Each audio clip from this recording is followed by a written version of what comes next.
This might just be the scariest ring introduction in all of boxing history. As a professional, also a perfect record.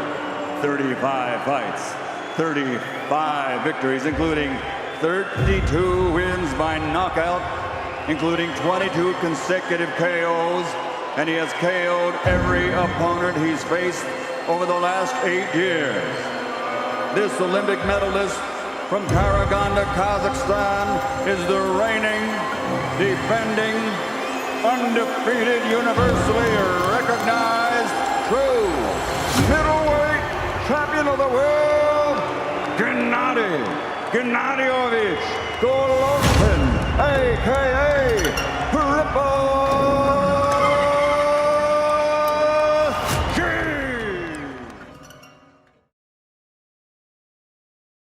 In recent times, Central Asia has become the home of some of combat sport's greatest athletes.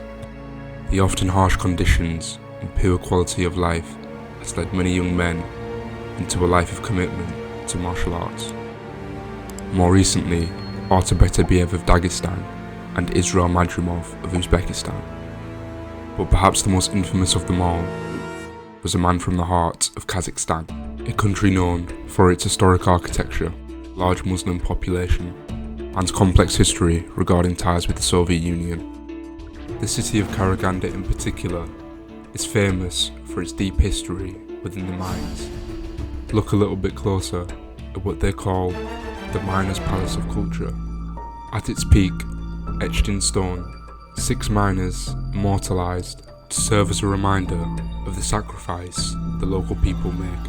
People that without a doubt have faced their fair share of troubles and have to be strong and resilient in the face of adversity. They are a fighting people and no stranger to war. Golovkin is born in Karaganda, Kazakhstan in 1982 to a coal mining family, one of 4 brothers and a twin to Maxim Golovkin. Gennady recalls being close with his brothers as they'd all play on the streets together. Gennady was always big into sports. First playing basketball and soccer, just big interest for small child. But the sport of boxing in particular became a big part of his life, as his older brothers would force him to watch the biggest fights in boxing. I remember I watched TV, my brother liked boxing. My older brother liked boxing, just we were watching TV every time. Mike Tyson, Muhammad Ali, and Sugar Robinson, Leonard, Marvin Hagler, just a lot of great names. In 1990, when Gennady was 8 years old, he would lose one of his older brothers, killed in action, serving in the Russian military. And then just 4 years later, Gennady would lose his other older brother, once again killed in action, serving in the Russian military. At this point, Gennady and his twin brother Maxim had both begun training boxing. Both of them saw great success in the Russian amateur boxing scene. However, the boxing legacy of the Golovkin family would have to be carried out by just one of the 2 remaining brothers. Why doesn't the brother keep fighting? It was decided when Gennady's the oldest by 15 minutes. It was decided when they wanted to turn pro that one of them would stay back and take care of the family. So it was decided because the other 2 brothers died in the war. Yeah. The older brothers. So it was decided that because Gennady was older, he was chosen to be. Golovkin would make the most of this opportunity and go on to compete in the 2004 Athens Olympics, where he put his talent on display for the world to see and would go on to win a silver medal. In 2006, Triple G would make his pro debut, and in 2010, after joining forces with highly regarded boxing coach Abel Sanchez, Triple G would obliterate and knock out Milton Nunes in just 58 seconds, winning his first title in what was surely a sign of good things to come. In 2012, after fighting most of his pro career in Germany, Triple G would finally get the opportunity to make a name for himself, an opportunity to fight on HBO in front of an American audience. It's not going to be like the first fight, wondering who might be winning on points, maybe a punch here or there. Golovkin comes to knock you out. In his HBO debut, Triple G would put the entire middleweight division on notice. breaking down a tough fighter in Proska, It's the combination of the heavy hands with the technique. and finishing him in the 5th round. 6, 7, 8. How tough is Proxa? No, the referee stops it. No match for Gennady Golovkin. First fight here in America. How do you feel after this kind of a performance? This is my dream in fighting on HBO, and at America. I'm happy now. It might be difficult for you to get guys to get in the ring with you right now. You told me yesterday that you'd fight anyone from 154 to 168 pounds. Seriously, it doesn't matter who next, you know. I'm ready. I'm stay here. I'm in America. You know, in a lot of ways, when you talk to him, he's kind of an old soul. But when he puts those gloves on, he's a lion. And tonight he had a chance to achieve a dream, to fight in the United States, and I'm sure... Triple G became a force to be reckoned with in the middleweight division. Believe me, folks, this being my 936 world title fight, I've seen a lot of cuts, and I haven't seen any worse than this one. Tino, I gotta stop it, man. Tino, I gotta stop it. Your son's gonna die, man. And that's it. The fight is all over. They've stopped the fight. What happened was the corner stopped the fight. And stories began emerging from his sparring partners, which just further added to the aura of Triple G. Walk into this gym, it's like 200 degrees in there. They've got these big like fire furnace things on. It's like, oh, Gennady likes to train with the heat on. I was like, of course he does. Like, Gennady likes to do 4-minute rounds. Well, of course he does. Is that okay with you? Of course it's okay with me. You show no weakness. I'm thinking, no, 4-minute round. Like, it's so hard to breathe at Big Bear. You're 10,000 feet above sea level. They're like, so Gennady wears this this body protector. And it protects your ribs. And he said, do you want one? I was like, no, I'm not a fanny. Are you sure? Because Gennady wears one. I was like, nah, get in the way. Like Gennady's brilliant. Like, he's just, like, he got that phenomenal power. It must all come from his lats or something. Big whip. And I just hear this crack. I was like, that's my rib. That feels a little bit broken. Triple G very quickly became one of the biggest names in boxing. He's overrated. Ain't nobody scared of him. He's a hype job. Who else he fought? Come Saturday, I'm going to Gennady up. I have just one question. Hey man, are you serious right now? Knocking out one opponent after the other. He punched so hard, man. He punched through the headgear, man. He has freakishly unreal power. You can't even implement your game plan because he hit so hard. Just the consistency of it, you know what I mean? Every punch, his power didn't dwindle. His jabs, there's just some, felt like you've been hit with a right hand. Like, dude, literally feel like he has something in his glove. Even like sparring partners, they're like, bro, like we block him, we got bruises all in our arms the next day. I guess he just got dense bones or something. He's small with bigger guys. He's still hurting them. Yeah, it hurts. It hurts. Every punch he throws is a hard shot, even the jab. Abel's like some sparring with big guys. That's why we down here. I'll fight at 75. He fights at 68. He likes to sparring with big guys. Smaller guys can't handle his punching power. Take care. No. Triple G was always happy and smiling when around the media, but in the ring, he was almost a completely different person. It's more important, like, beat him, you know, like... Punish him. Punish him, yeah, beat him. You want a street fight? Let's go. I show you right now. We have time. We have 12 rounds. I show you every round. Every man he faced off in the ring with would eventually wilt to his relentless pressure style and power. In 8 years, between 2008 and 2016, Triple G would win 23 fights, all 23 of those fights by knockout. He would quickly find himself a victim of his own success. February 1st, you're fighting yet another opponent that's tough, but not well known. Top 5 middleweights don't seem to give you much competition. Top 10 middleweights seem to offer almost no resistance at all. Triple G was struggling to get a fight with the top names in the sport. I'm still champion. Just, of course I need big name or big fight. But whenever his name was brought up, it was almost always met with uncertainty. Gennady Golovkin is sitting here ringside. Do you have interest in that fight? After all, it's boxing. Why risk your perfect record and all your belts when your promoter will offer you lucrative amounts of money to fight lower competition? It's for this same reason that we see fighters who could potentially be the best in their division, but the names on their record leave room to be desired. In the case of Golovkin, it was difficult to find an opponent who was willing to risk not only their belts, but perhaps their dignity as a fight with Golovkin almost always promised a brutal end. But there was one man willing to take that risk.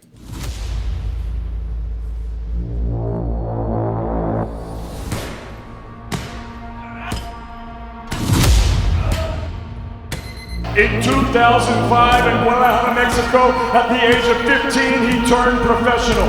6 years later, he won his first world title. Here is boxing's biggest attraction, the pound-for-pound king, Saul Canelo.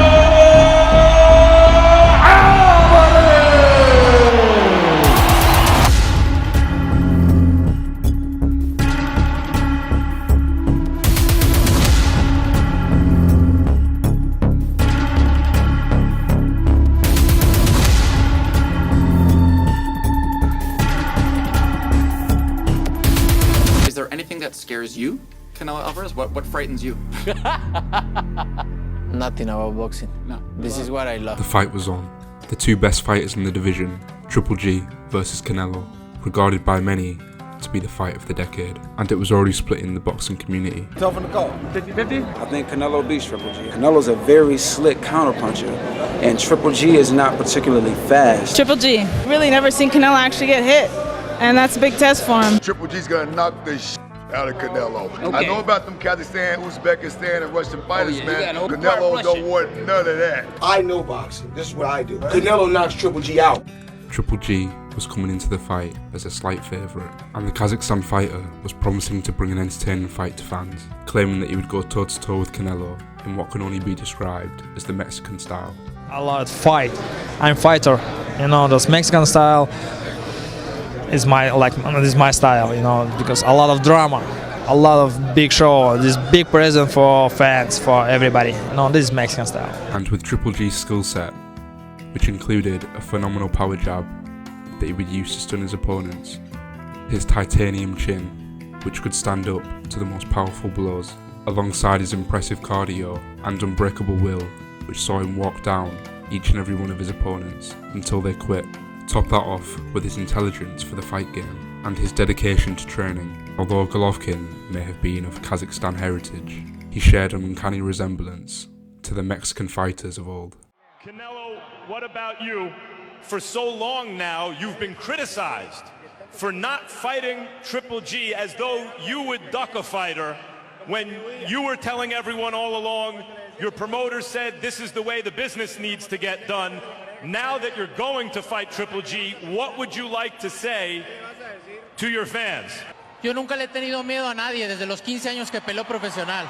I've never feared anyone. Cuando nací yo ya se había repartido el miedo. When I was born, fear was gone. Canelo would start the fight strong, using his movement to avoid being cornered by Triple G. However, after a few rounds, Canelo would find himself on the back foot and often on the ropes, where Triple G would unload and land combinations. Although Canelo would start each round strong, his activity would slow down considerably after the first minute, and Triple G would take over, landing at a much higher output. And so was the story of the fight, Triple G walking down Canelo, and it was only in the last couple rounds where Canelo would start to find his rhythm again. But at that point, it was too late. We go to the scorecards after 12 rounds of boxing. Adelaide Bird scores it 118 to 110 for Canelo. Dave Moretti scores it 115-113 for Triple G. And Don Trella scores it 114-114. This is officially a draw. A draw almost always gets booed. It shouldn't be that way, but it is disappointing on both sides. There is no way you can watch this fight and see 10 rounds for Canelo Alvarez. That scorecard submitted by Adelaide Bird is one of the biggest embarrassments that I've seen. I had it 115, 113 for Triple G, but the reality of the situation is that this has been tarnished by a judge that clearly had no business judging the fight. They didn't know what the hell they were watching. They weren't watching a boxing match tonight that everybody else, millions on pay-per-view and thousands in attendance, were watching. 118 to 110 for Canelo. Officially a draw. You have a problem with one judge's decision. To be made in the casino business, but there is an oversight board to make sure there's no corruption. There's no oversight board in boxing. Should be working again. Should be working again. The two would face off a year later, with tensions at an all-time high. However, this time, the fight would play out differently, with Canelo opting to go toe-to-toe with Triple G, giving fans the Mexican style that was promised in the first fight, and creating a back-and-forth battle where both fighters were constantly having to make adjustments to outskill, outmaneuver, and outthink the other. Contrary to the first fight, it was Triple G who would this time rally late, effectively landing his jab on Canelo, who continued to press forward whilst trying to land big counter shots. The fight lived up to the hype and was certainly more action-packed than the first. Here are the judges' scoring totals. Glenn Feldman scores this bout even, 114-114. Judge Dave Moretti and Steve Weisfeld have it 115-113. Your winner by majority decision and new WBC, WBA, IBO Ring Magazine Middleweight Champion of the World, Saul Canelo. As Canelo stood there with his hand raised, he almost got the sense he was relieved that his rivalry with Golovkin may have come to an end. If you're really a boxing fan, you know who is the real champion. Él pretende ser una buena persona aquí, te muestra una cara y detrás es otra, esa es la verdad. Una persona tiene que ser como eso, en donde quiera que esté y quien esté, y él no lo es. 4 years later, after continued success in their divisions, Triple G and Canelo would meet one last time to put an end to their legendary rivalry. But Triple G's age was beginning to show, as the fight proved to not be nearly as competitive as the first two. And still, Canelo Alvarez! And as I'm recording this video, in December of 2024, Triple G's loss to Canelo is the last fight on his record. But true fans of boxing don't remember Triple G solely based on the outcomes of his fights with Canelo, but rather he's remembered for being a feared man in the middleweight division, a boogeyman of sorts, with a knockout ratio of 88.1%, the highest in middleweight championship history, a family man outside the ring, but once the gloves were laced up, a pure sight of terror, perhaps the only true successor to the tough and unbreakable Marvelous Marvin Hagler, who ruled the same division in a similar terrifying fashion in the 1980s, and a true throwback to the boxing greats of old.